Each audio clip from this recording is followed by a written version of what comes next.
essayons de comprendre ensemble ce qu'est le marché financier régional de l'UMOA. Avant toute chose, je dois vous expliquer ce qu'est un marché financier et à quoi ça sert. Pour faire simple, nous avons tous besoin de biens et de services. Ce sont les entreprises et les États qui nous proposent ces biens et services. Mais pour proposer ces biens et ces services, les entreprises, ou encore les États, ont besoin de capitaux. On dit qu'ils ont des besoins de financement. Pour trouver ces capitaux, ils s'adressent à ceux qui les possèdent. Et l'un des moyens les plus avantageux pour en trouver sont les marchés financiers, qui sont un lieu où on négocie les capitaux. Pour être alimenté en capitaux, le marché financier fait appel aux banques, aux assurances, aux citoyens, en fait, à tous ceux qui en possèdent. Vous voyez, c'est très simple en fait. Le marché financier met en relation ceux qui ont besoin de capitaux avec ceux qui possèdent les capitaux. Les premiers sont appelés émetteurs, tandis que les seconds se nomment investisseurs et épargnants. Mais ceux qui investissent sur le marché financier veulent que ça leur rapporte de l'argent. C'est ce qu'on appelle la valeur ajoutée, et elle est créée par les entreprises, les États et le marché financier lui-même. Maintenant que nous avons vu ce qu'est un marché financier, voyons comment il fonctionne. Pour satisfaire leurs besoins de financement, les émetteurs procèdent à des émissions de titres dont les principaux sont les actions et les obligations. Une action est un type de titre que les entreprises émettent pour lever des fonds sur le marché financier. En achetant une action, les investisseurs et épargnants deviennent propriétaires d'une partie de l'entreprise et ont droit à une part de ses bénéfices et de ses actifs. Les bénéfices sont distribués sous forme de dividendes. Une obligation est un type de titre que les entreprises et les gouvernements peuvent émettre pour lever des fonds sur le marché financier.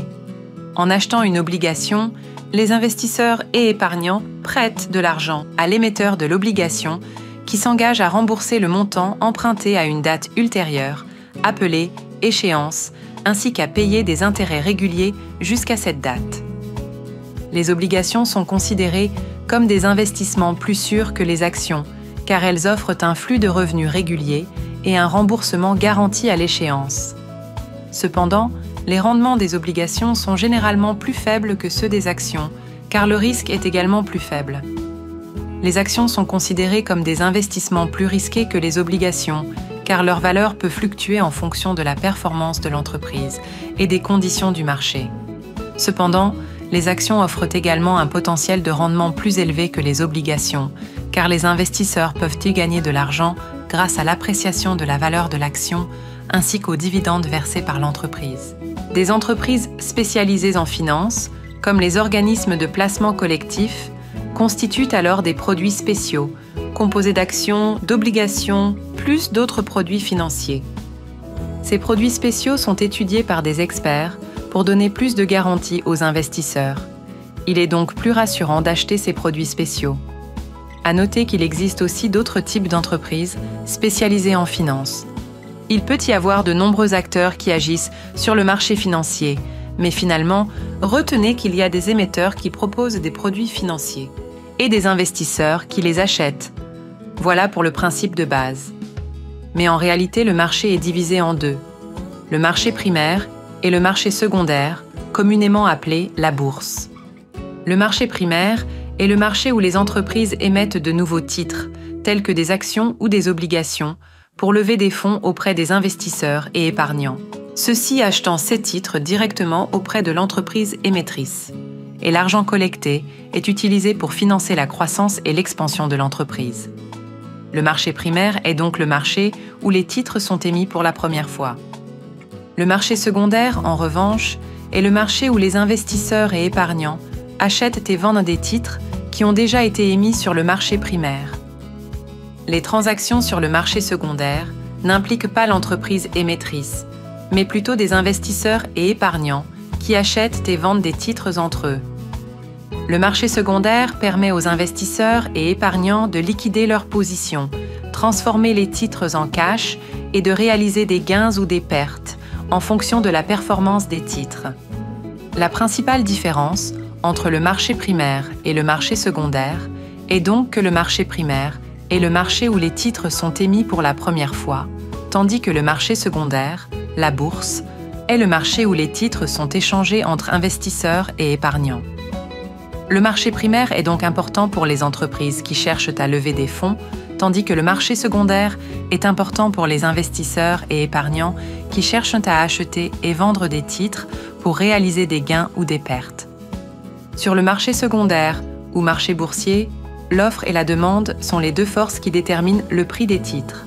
Et cela est très dépendant de la confiance des investisseurs pour acheter ou non des titres d'une entreprise ou d'une autre.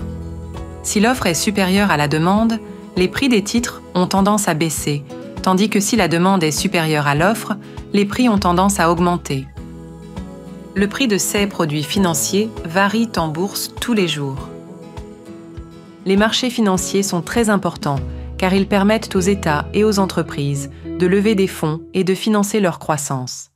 Ils offrent également aux investisseurs et épargnants la possibilité de faire fructifier leur argent et de diversifier leur portefeuille d'investissement. L'importance des marchés financiers se mesure par leurs trois fonctions principales: garantir la liquidité, diversifier le risque, mobiliser et canaliser l'épargne. En outre, les marchés financiers peuvent être utilisés pour mesurer la santé économique d'un pays ou d'une région. Le marché financier régional de l'UMOA est l'un des outils d'intégration et de développement des économies des États de l'Union, voulu par les plus hautes autorités de l'Union. Il s'agit à travers le monde du premier exemple de marché financier couvrant plusieurs pays, à savoir le Bénin, le Burkina Faso, la Côte d'Ivoire, la Guinée-Bissau, le Mali, le Niger, le Sénégal et le Togo. Le marché financier régional est organisé autour d'un pôle public composé d'un organe de régulation qu'est l'Autorité des marchés financiers AMF-UMOA et d'un pôle privé comprenant les structures centrales du marché que sont la Bourse régionale des valeurs mobilières, BRVM, et le dépositaire central, Banque de règlement, DCBR, ainsi que des intervenants commerciaux agréés. L'AMF-UMOA. Notre mission, la protection de l'épargne investie en valeurs mobilières au sein de l'UMOA.